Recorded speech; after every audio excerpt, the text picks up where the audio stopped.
Alors aujourd'hui, nous allons voir l'évangile en détail. Donc, qu'est-ce que l'évangile et qu'est-ce que nous croyons en tant que baptistes, en tant que croyants chrétiens? Qu'est-ce que nous croyons qui fait que nous sommes sauvés? Parce que nous sommes sauvés par l'évangile, nous croyons l'évangile. Donc aujourd'hui, nous allons voir en détail qu'est-ce que l'évangile que nous croyons. Alors, allons ensemble dans 1 Corinthiens chapitre 15, si vous voulez bien.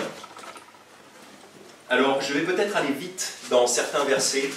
Donc, si vous n'avez pas le temps des fois,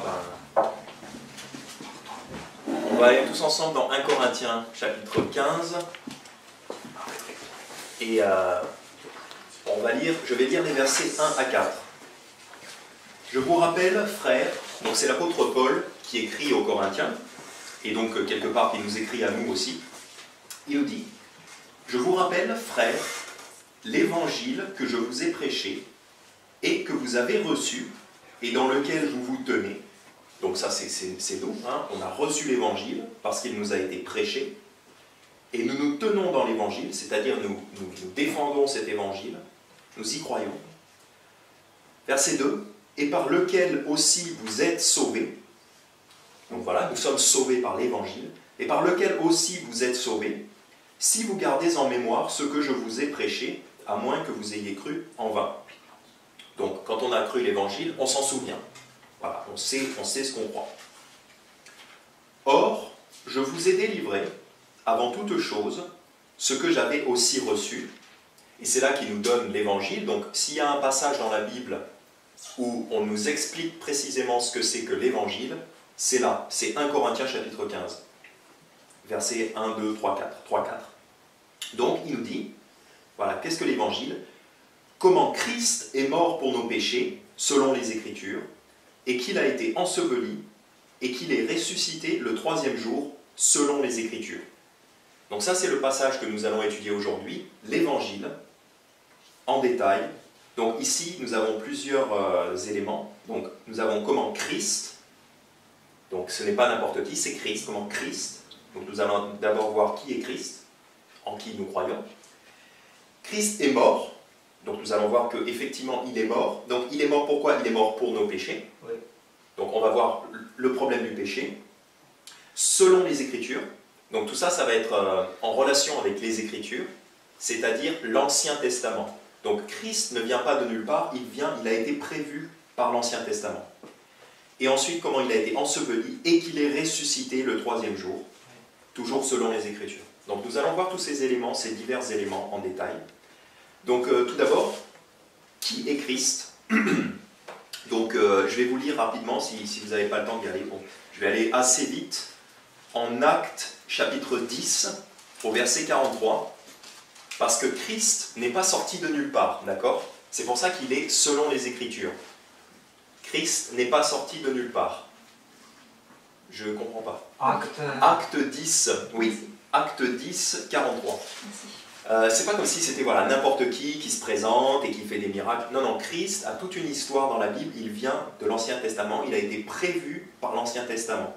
Donc en Acte 10, 43, la Bible nous dit, d'ailleurs c'est l'apôtre Pierre qui prêche un message, donc il dit, tous les prophètes rendent de lui ce témoignage que quiconque croit en lui reçoit la rémission de ses péchés par son nom. Donc Jésus-Christ ne vient pas de n'importe où. Jésus-Christ, tous les prophètes lui rendent témoignage. C'est pour ça qu'en 1 Corinthiens chapitre 15, au verset 3 et 4, il est dit « selon les Écritures ». D'accord? Donc on se base vraiment sur l'Ancien Testament. Le Christ du Nouveau Testament en qui nous croyons provient de l'Ancien Testament. Donc voilà, ça ne vient pas de n'importe où. Et ça, c'est très important de savoir qui est Christ précisément, parce qu'en Jean chapitre 8, au verset 23 et 24, Jean chapitre 8, versets 23 et 24, donc pour rappeler à quel point c'est important de savoir qui Jésus est précisément, Jean chapitre 8, versets 23 et 24, donc c'est Jésus qui dit, et il leur dit, vous êtes d'ici-bas, en parlant aux Juifs, vous êtes d'ici-bas, moi je suis d'en haut, vous êtes de ce monde, et moi je ne suis pas de ce monde, c'est pourquoi je vous ai dit que vous mourrez dans vos péchés, car si vous ne croyez pas qui je suis, vous mourrez dans vos péchés. Donc pour l'Évangile, c'est très important de croire qui Jésus est, qui il est véritablement. Parce qu'il y a plusieurs religions qui ont des idées différentes sur qui est Jésus, mais Jésus dit très bien, si vous ne croyez pas qui je suis, vous mourrez dans vos péchés. Donc il faut vraiment avoir une bonne connaissance de qui est Jésus. C'est simple, Jésus est le Fils de Dieu. Alors allons ensemble en Matthieu chapitre 16 et commençons au verset 13. Parce que Jésus est avec ses disciples et justement il leur pose la question, donc en Matthieu chapitre 16 au verset 13. Et lorsque Jésus fut venu dans les quartiers de Césarée de Philippe, il interrogea ses disciples, disant, « Qui disent les hommes que je suis, moi le Fils de l'homme ?»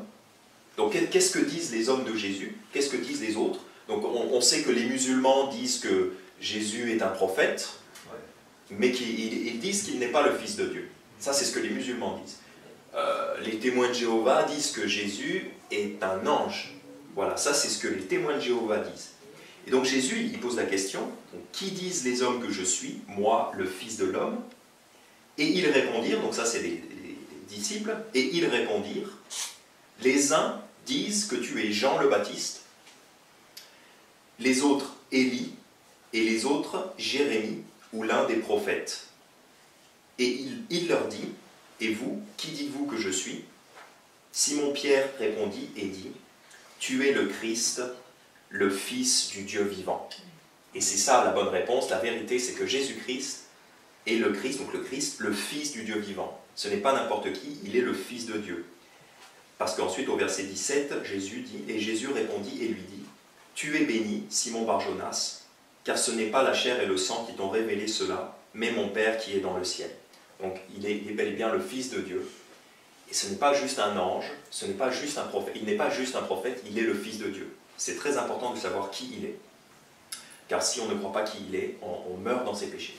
Le Fils de Dieu, seul Dieu, Dieu manifesté dans la chair, parce que c'est ça le Fils de Dieu, c'est Dieu manifesté dans la chair. Donc Dieu s'est fait homme. Et personne d'autre que Dieu ne peut pardonner les péchés. Ce n'est pas un ange qui peut pardonner vos péchés, c'est Dieu seul, en son Fils Jésus-Christ. Donc ça, c'était pour voir vraiment qui est Christ, parce que c'est l'évangile de Christ. Donc qui est Christ? Christ est le Fils de Dieu, Dieu fait chair. Et alors, donc par rapport à 1 Corinthiens chapitre 15, donc on était là dans 1 Corinthiens chapitre 15, donc Christ est mort pour nos péchés. Alors pour nos péchés, pourquoi il mourrait pour nos péchés? Pourquoi il devrait mourir pour nos péchés? Parce qu'on a du péché, hein, c'est évident. On a du péché, tous les gens ont du péché dans leur vie. C'est-à-dire qu'ils ont commis des mauvaises actions contre la loi de Dieu. Allons ensemble en Romains chapitre 3. Ça, c'est un passage très connu pour l'évangélisation, mais c'est bien. Romains chapitre 3, on va voir au verset 9. Quelle que soit la nation, quel que soit l'endroit d'où on vient, on est tous coupables devant Dieu. En Romains chapitre 3 au verset 9, la Bible dit, donc là c'est l'apôtre Paul qui nous dit, inspiré par le Saint-Esprit, « Quoi donc? Sommes-nous meilleurs qu'eux? Non, en aucun cas, car nous avons déjà prouvé, tant pour les Juifs et les gentils, c'est-à-dire les autres nations, nous avons déjà prouvé tant pour les Juifs et les gentils, qu'ils sont tous sous le péché. Selon qu'il est écrit, il n'y a aucun juste, non pas un seul, il n'y en a aucun qui comprenne, il n'y en a aucun qui cherche Dieu. Ils se sont tous égarés et se sont tous ensemble rendus inutiles. Il n'y en a aucun qui fasse le bien, non, pas même un seul. » Donc là, Dieu est très clair parce que c'est une citation de l'Ancien Testament.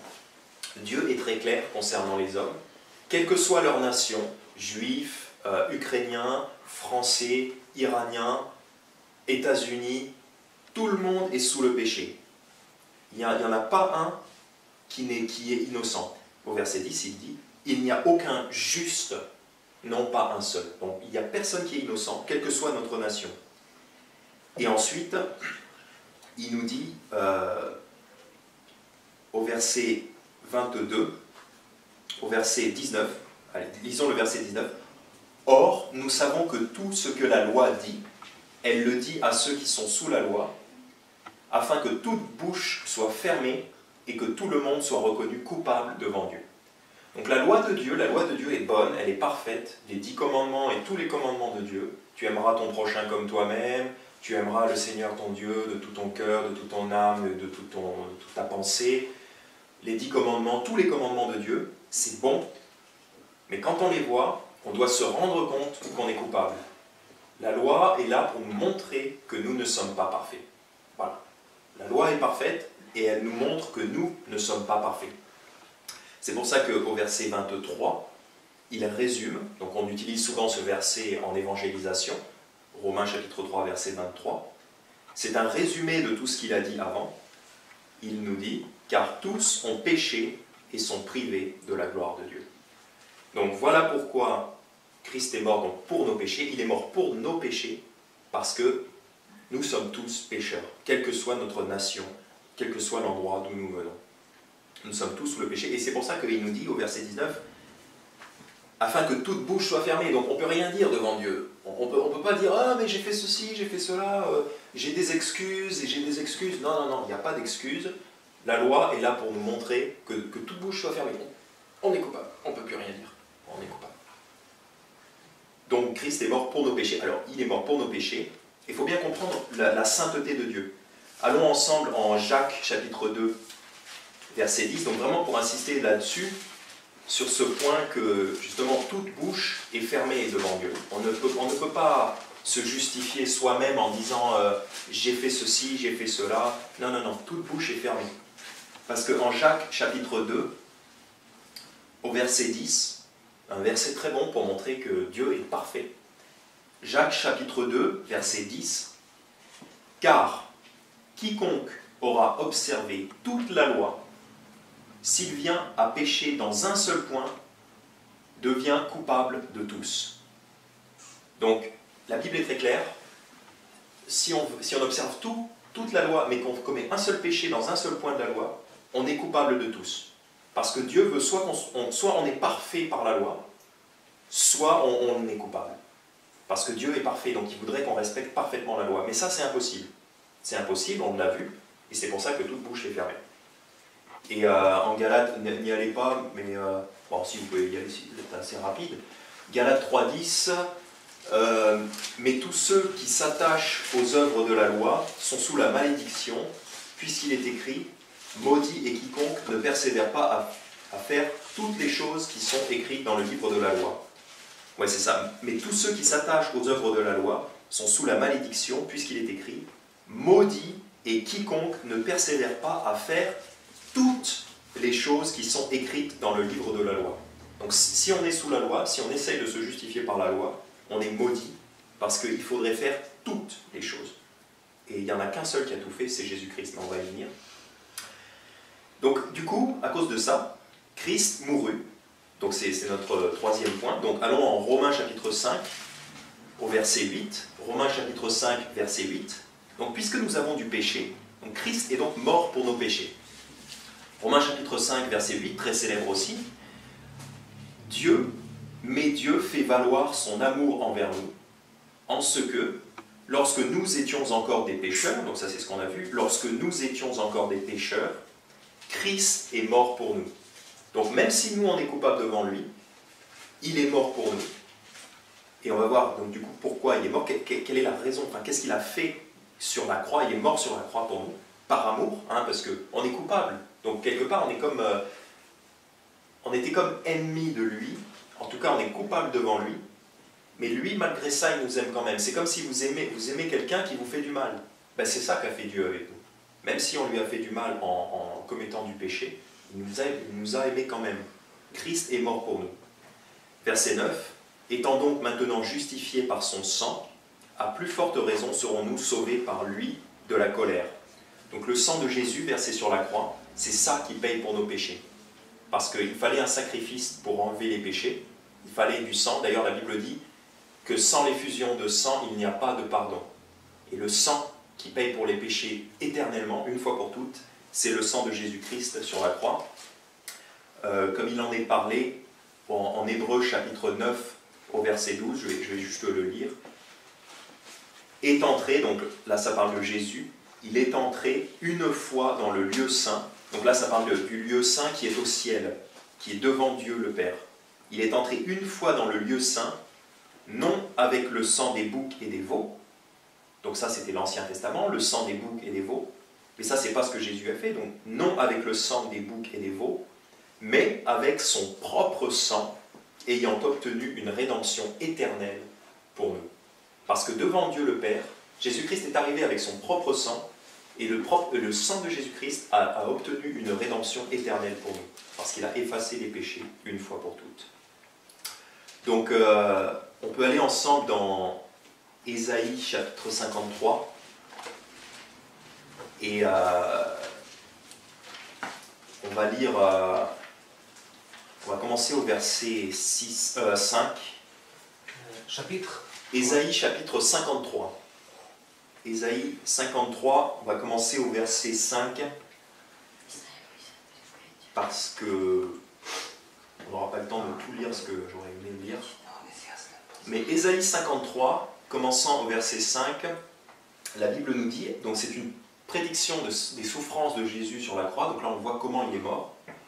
Mais il, donc Jésus, mais il était meurtri pour nos péchés et frappé pour nos iniquités. Le châtiment qui nous apporte la paix est tombé sur lui. Et par sa meurtrissure, nous avons la guérison.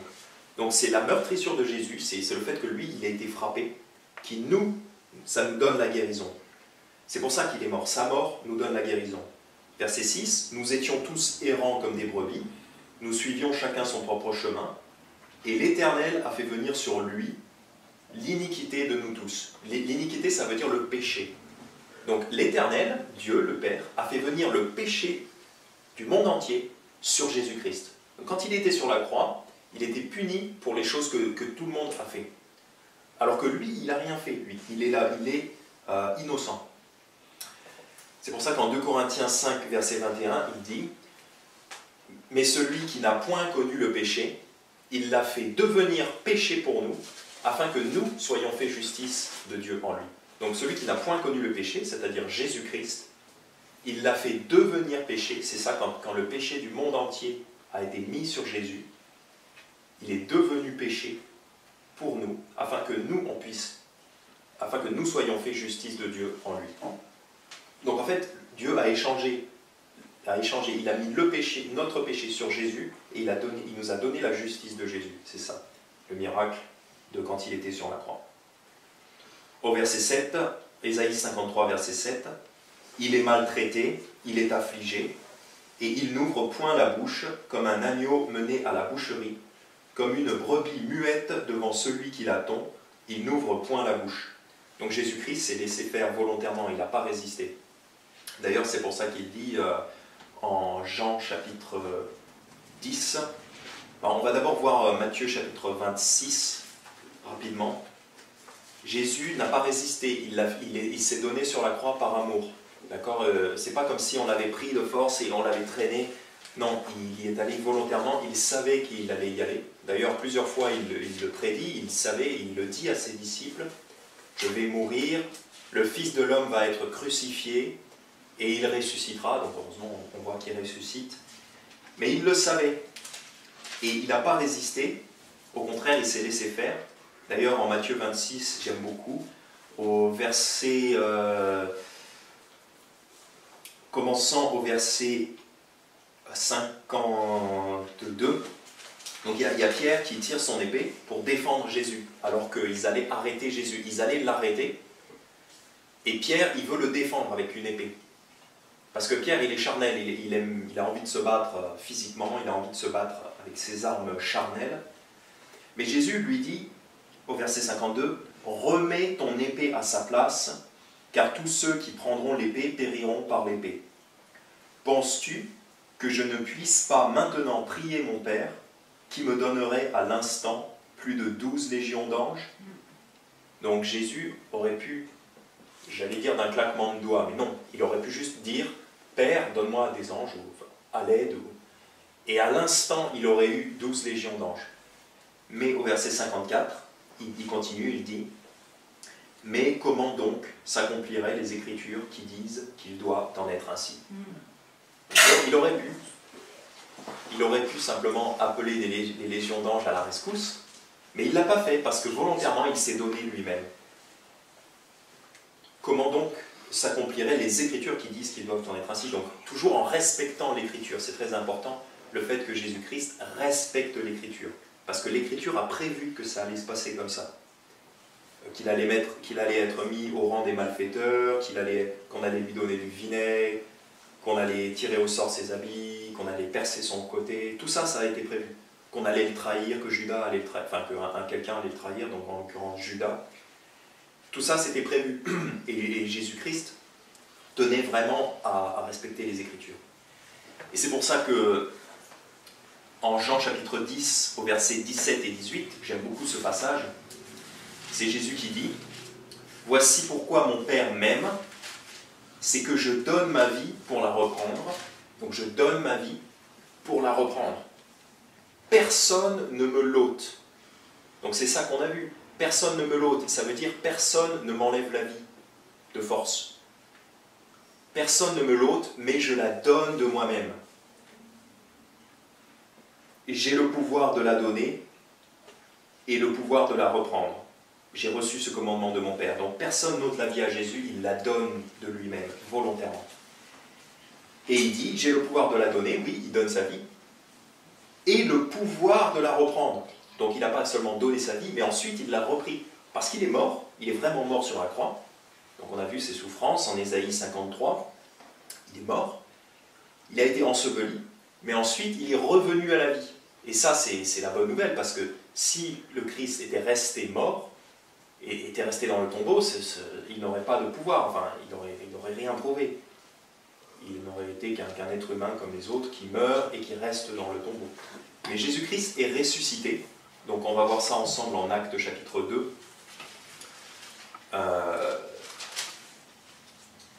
Commençant au verset 22, c'est l'apôtre Pierre encore qui fait un sermon donc, aux Israélites, donc ils sont là à Jérusalem à ce moment-là. Donc il leur dit, Actes chapitre 2, verset 22, « Hommes israélites, écoutez ces paroles. Jésus de Nazareth, un homme approuvé de Dieu parmi vous par les miracles, les prodiges et les signes que Dieu a opérés par lui au milieu de vous, comme vous le savez vous-même, lui, ayant été livré par le conseil déterminé et la prescience de Dieu, donc encore une fois, Dieu savait ce qui allait se passer, selon les Écritures, c'est pour ça qu'il est dit qu'il a été livré par le conseil déterminé et la prescience de Dieu, c'est parce que tout ça, ça accomplissait les Écritures, selon les Écritures. Vous l'avez pris, et par des mains iniques, c'est-à-dire iniques, c'est-à-dire méchantes, par des mains méchantes, vous l'avez crucifié et fait mourir.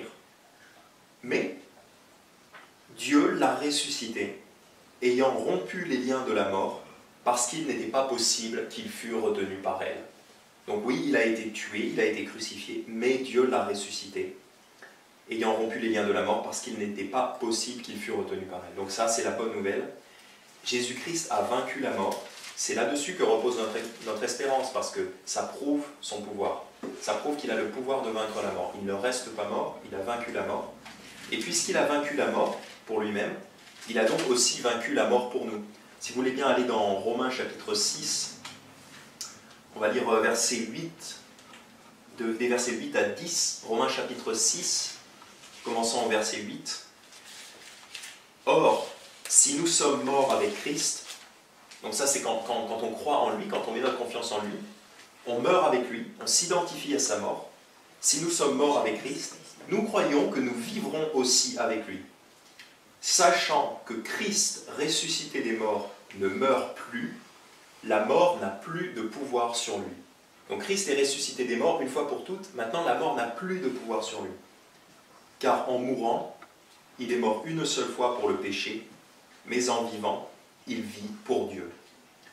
Donc le Christ ressuscité des morts ne meurt plus, et nous pareillement, pareil à lui, comme le Christ est ressuscité, nous aussi les croyants, nous allons ressusciter, et la mort n'aura plus de pouvoir sur nous.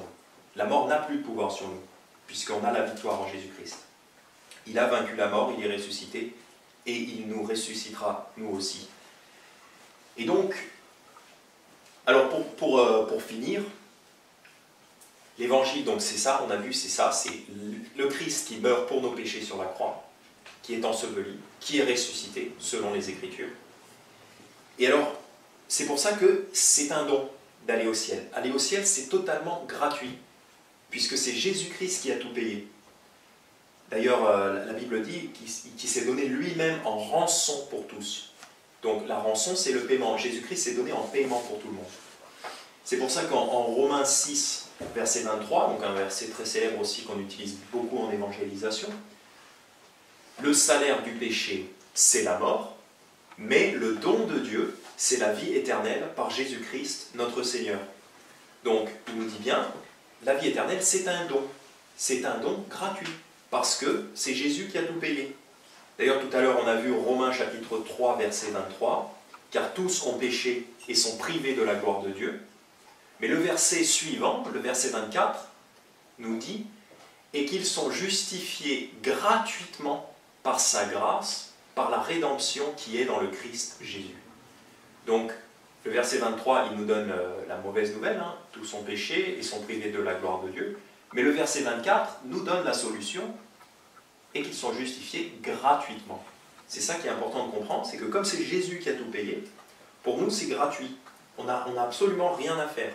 Ni œuvre, ni bonnes actions. On n'a pas besoin de s'engager à faire quoi que ce soit, on n'a pas besoin de promettre quoi que ce soit, on n'a pas besoin d'être volontaire pour faire quoi que ce soit. Non, tout ce qu'il faut faire, c'est recevoir le don de la vie éternelle. C'est un don, c'est un cadeau, c'est gratuit. Et on le reçoit en plaçant sa foi en Jésus-Christ, tout simplement. On croit en Jésus-Christ. Le verset le plus célèbre de la Bible, c'est Jean 3,16, qui nous dit, donc là c'est Jésus encore qui nous parle, il nous dit « Car Dieu a tellement aimé le monde qu'il a donné son seul Fils engendré. » Donc par amour, Dieu a donné son Fils Jésus-Christ pour mourir sur la croix, afin que quiconque croit en lui ne périsse point, mais qu'il ait la vie éternelle. Donc Jésus est mort sur la croix pour nos péchés, afin que quiconque, ça veut dire n'importe qui, tout le monde, donc on n'est pas calviniste, l'évangile n'est pas calviniste, l'évangile des calvinistes c'est un autre évangile, c'est pas nous. Nous on croit que quiconque, donc ça veut dire tous ceux qui veulent, quiconque croit en lui, ne périsse point, mais qu'il ait la vie éternelle. Donc si je crois en Jésus-Christ, si je place ma foi en lui, je ne péris pas, donc ça veut dire que je ne peux plus aller en enfer, parce qu'on parle là de la mort spirituelle. Donc je crois en Jésus-Christ, je ne peux plus aller en enfer, mais j'ai la vie éternelle, donc je suis sûr d'aller au ciel. La vie éternelle, c'est une vie qui ne s'arrête jamais. Éternel, ça veut dire, c'est quelque chose qui ne s'arrête jamais, ça dure pour toujours, toujours, à l'infini. C'est ça la vie éternelle, c'est le sens même du mot éternel. Et il nous dit bien, quiconque croit en lui. Donc, c'est pas... parce que bon, souvent, il y a des gens qui disent qu'il faut avoir une relation avec Dieu. Non, c'est pas ça. C'est pas d'avoir une relation avec Dieu. C'est pas de se repentir de ses péchés. C'est pas non plus de donner sa vie à Jésus. Il y en a qui disent, oui, il faut donner sa vie à Jésus pour aller au ciel. Non, c'est pas ça. La Bible est très claire, quiconque croit en lui. Il ne faut pas tout mélanger. C'est pas le fait d'avoir une relation avec Dieu, c'est pas le fait de se repentir de ses péchés, c'est pas le fait de donner sa vie à Jésus, c'est de croire en lui, de mettre sa confiance en son œuvre. En Jean 6, 47, Jésus nous dit, en vérité, je vous le dis, celui qui croit en moi a la vie éternelle. En Jean 5, 24, encore un verset très célèbre, en vérité, je vous dis, que celui qui écoute ma parole et qui croit à celui qui m'a envoyé, a la vie éternelle, et il ne vient point en condamnation, mais il est passé de la mort à la vie. Donc, croire en Jésus-Christ, c'est juste avoir confiance que ses paroles sont vraies. Donc il nous dit, je vous donne la vie éternelle en Jésus-Christ, gratuitement, Jésus a tout payé pour vous. Vous ne le voyez pas de vos yeux, c'est pas visible avec les yeux, mais vous l'entendez, c'est dans la Bible. Et donc vous y croyez, vous l'entendez, vous dites, ah oui tiens, c'est la vérité, j'y crois, c'est ça, il a vraiment fait ça, il a vraiment payé pour mes péchés, il est vraiment ressuscité, donc j'y crois, je crois que c'est la vérité.